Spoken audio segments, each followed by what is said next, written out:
की सबसे बड़ी खबर उत्तर प्रदेश के वाराणसी जिले से आ रही है, जहां आज एक सामाजिक कार्यकर्ता विष्णु अग्रवाल ने उत्तर प्रदेश योगी सरकार के मंत्री दयाशंकर मिश्रा दयालु पर लगे खतरनाक दवाओं को मानक के विपरीत बिकवाने में शामिल होने का आरोप।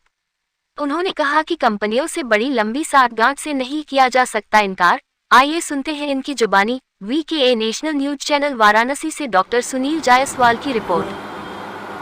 नमस्कार साथियों, इस वक्त मैं वाराणसी के जो कि कहा जाता है काशी की हृदय असली गदौलिया चौराहा, मैं यहाँ पर विष्णु अग्रवाल जी के साथ बैठा हूँ। और सबसे पहले बता दूँ कि आज का जो विषम मुद्दा है वो है स्टेरॉइड दवाएं।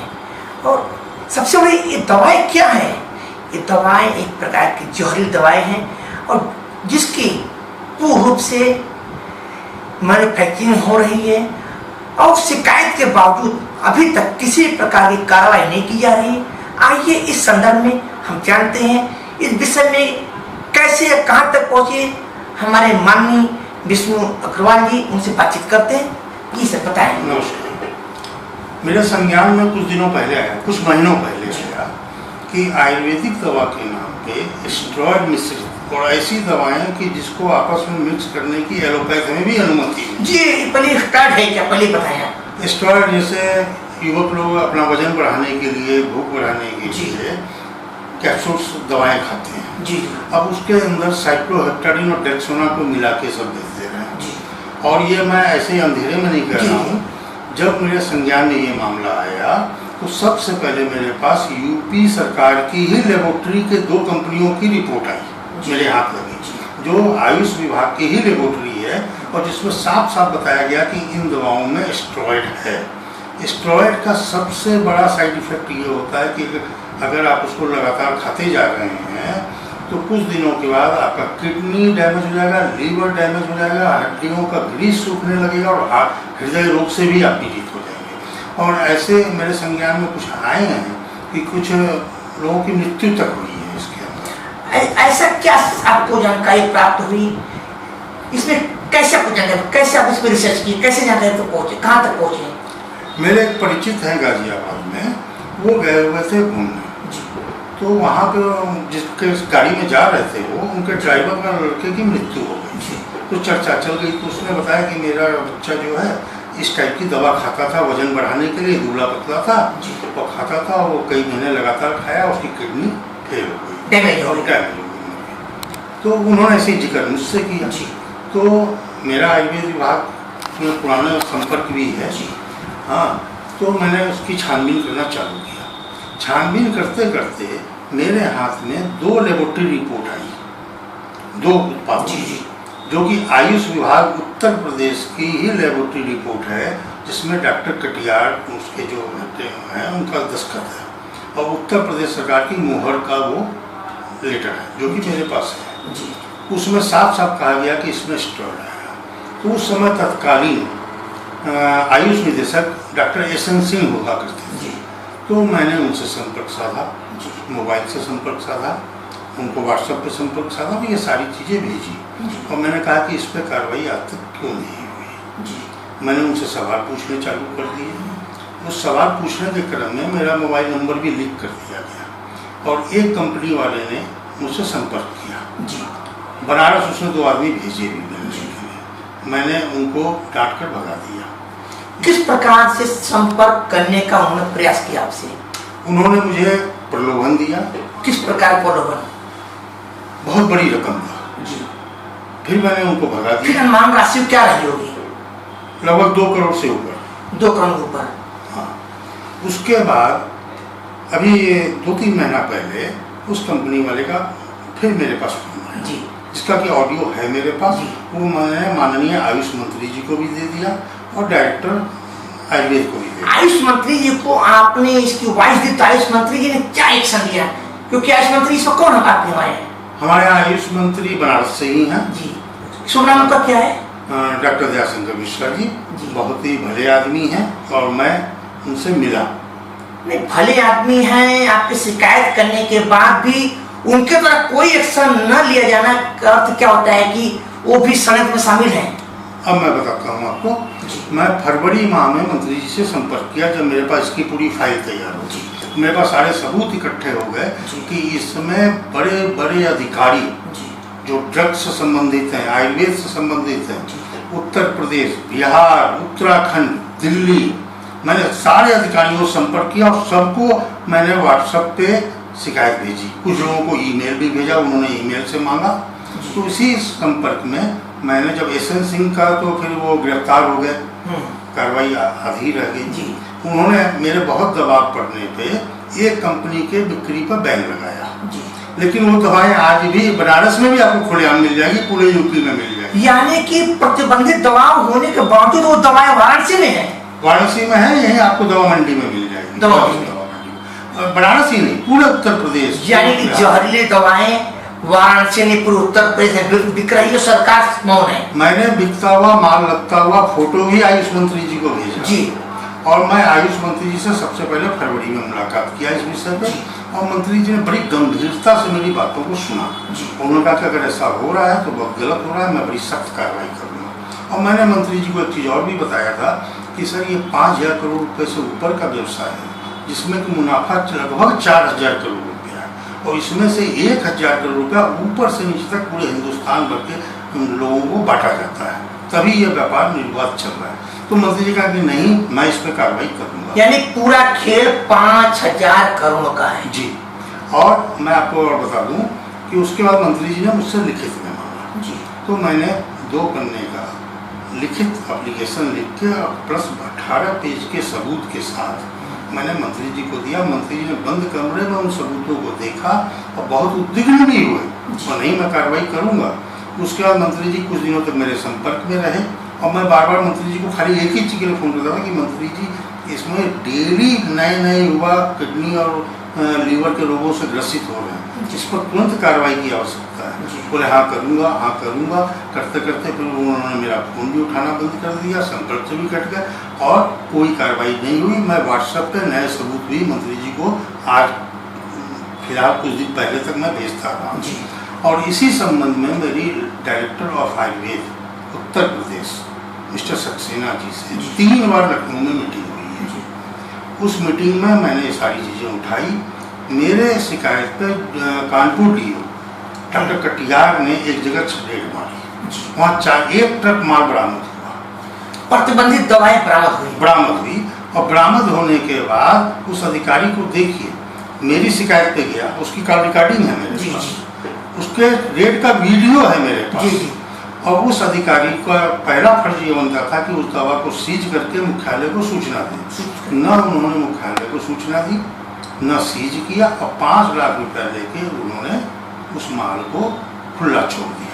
यानी कि जो जहरीली दवाएं थी उसको 5 लाख रुपए लेने के बाद मार्केट में छोड़ दिया। और उसका वीडियो मैंने माननीय मंत्री जी को और माननीय आयुष निदेशक दोनों को भेजा। जब आयुष निदेशक साहब से मेरी मीटिंग हुई तो मैंने 2 बार मीटिंग में ये सवाल उठाया कि ये वीडियो तो एकदम सत्य सबूत है, आपको तो इस आधार पे उस अधिकारी को तुरंत सस्पेंड कर देना चाहिए, और सस्पेंड करके चार्जशीट करना चाहिए। और आप इतना नहीं करते तो सर नोटिस देके उससे पूछिए तो कि ये प्रकरण में तुमने क्या किया, कहाँ है वो बरामद दवा। लेकिन कोई जवाब नहीं, बस कर रहे हैं कार्रवाई। और जबकि ये इतना घातक मामला है कि ये 24 घंटे के अंदर इस पर कार्रवाई होनी चाहिए। आपको क्या लगता है कि आयुष मंत्री जी इस पे कार्य करेंगे या नहीं करेंगे, कि आपको लगता है कि इसमें मंत्री जी दयाशंकर दयालु से पूर्व से संलिप्त है? मुझे जब अब तक कार्रवाई नहीं की तो अब तो मुझे मंत्री जी से आशा है नहीं कि करेंगे।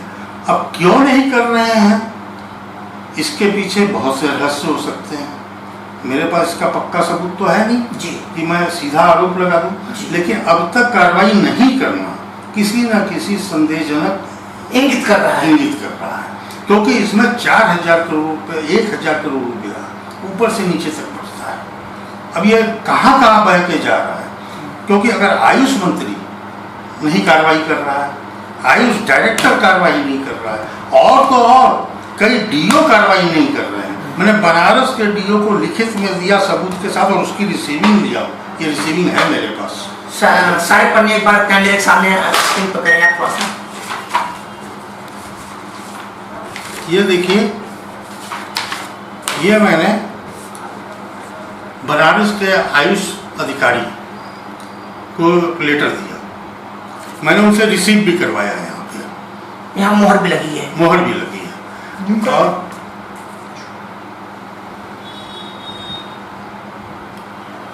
और इसमें और सबूतों के साथ मैंने ये लेबोरेटरी की रिपोर्ट भी दी। ये उत्तर प्रदेश सरकार की ही लेबोरेटरी की रिपोर्ट है, कोई प्राइवेट लैब की रिपोर्ट नहीं। जी। एक कंपनी का,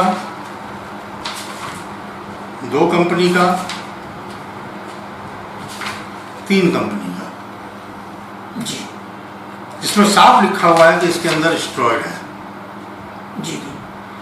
यानी कि स्टेरॉइड की मात्रा लिखे जाने के बावजूद भी अभी तक हमारे मंत्री जी ने किसी प्रकार की कोई कार्रवाई नहीं की। और आपको बता दूं, ये पूर्व डॉक्टर एस.एन. सिंह थे, जो कि योगी जी ने भर्ती घोटाले में ये उनको जेल भेजा।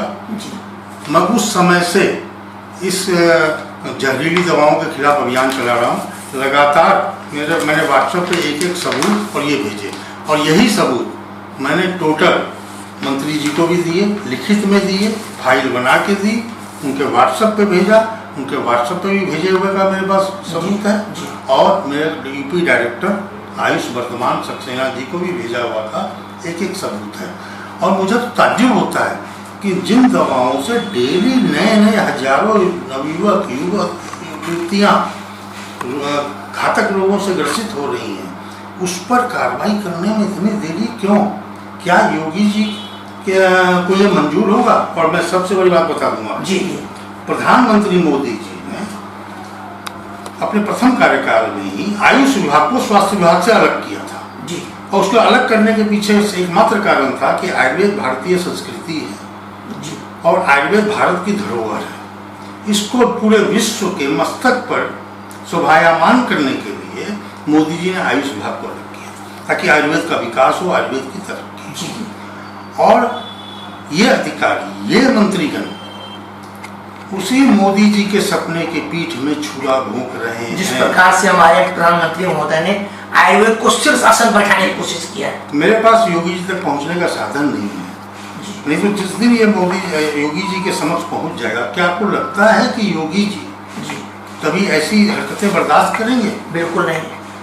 और दूसरी बात, मैं आपसे ही प्रश्न करता हूं, आप आयुष मंत्री होते और आपको अभी मैं ये शिकायत लिख के देता सबूत के साथ, तो आप कार्रवाई करने में कितनी देर लगाते? तत्काल उन लोगों की गिरफ्तारी करवाता सबसे पहला।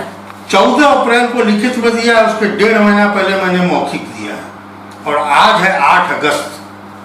क्या कार्रवाई हुई? कभी आप मीडिया में है, कोई संज्ञान आया क्या आपके? बिल्कुल ये जानकारी शून्य मात्रा में भी तक। आप दवा मंडी में चले जाइए, ट्रक की ट्रक मिल जाएगी।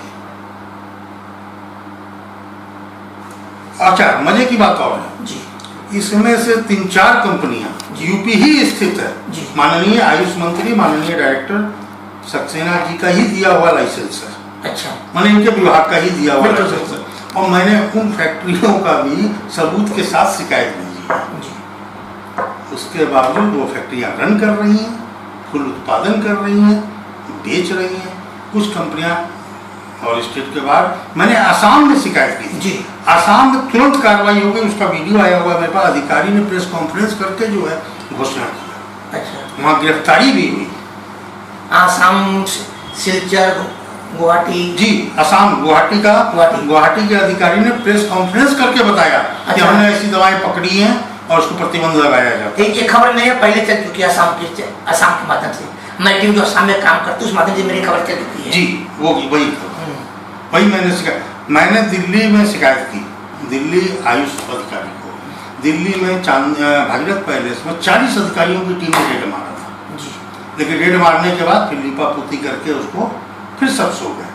मैंने ड्रग कंट्रोलर ऑफ इंडिया से संपर्क किया, कोई कार्रवाई नहीं। यानी कि अभी तक आपको यह उम्मीद है कि इस सरकार में मंत्री दयालु मिश्रा के रहते किसी प्रकार की कोई कार्रवाई नहीं होगी? अब तक तो ऐसा ही प्रतीत हो रहा है।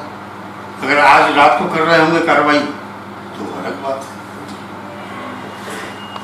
जैसा कि आप देख रहे हैं कि उत्तर प्रदेश में मुख्यमंत्री आदित्यनाथ योगी की सरकार होते हुए उनके आयुष मंत्री दयाशंकर मिश्रा दयालु, जिन्हें इस काशी के समाज के लोग एक अच्छे रूप में जानते हैं, लेकिन आज वही मंत्री जिनके ऊपर ये आरोप लग रहा है कि ये कहीं न कहीं व्यापक भ्रष्टाचार में लिप्त है। अरे घोटाले की बात की जाए तो ये रकम 5,000 करोड़ तक पहुंचेगी। और जैसा कि हमारे माननीय विष्णु अग्रवाल जी ने बताया, इन्होंने बताया कि इन्हें भी खरीदने की कोशिश की गई, जिसकी अमाउंट 2 करोड़ से लेकर 5 करोड़ रुपए तक। उसका ऑडियो रिकॉर्डिंग भाई साहब के पास है। मैंने मंत्री जी को भी भेजा था और आयुष निदेशक को भी भेजा।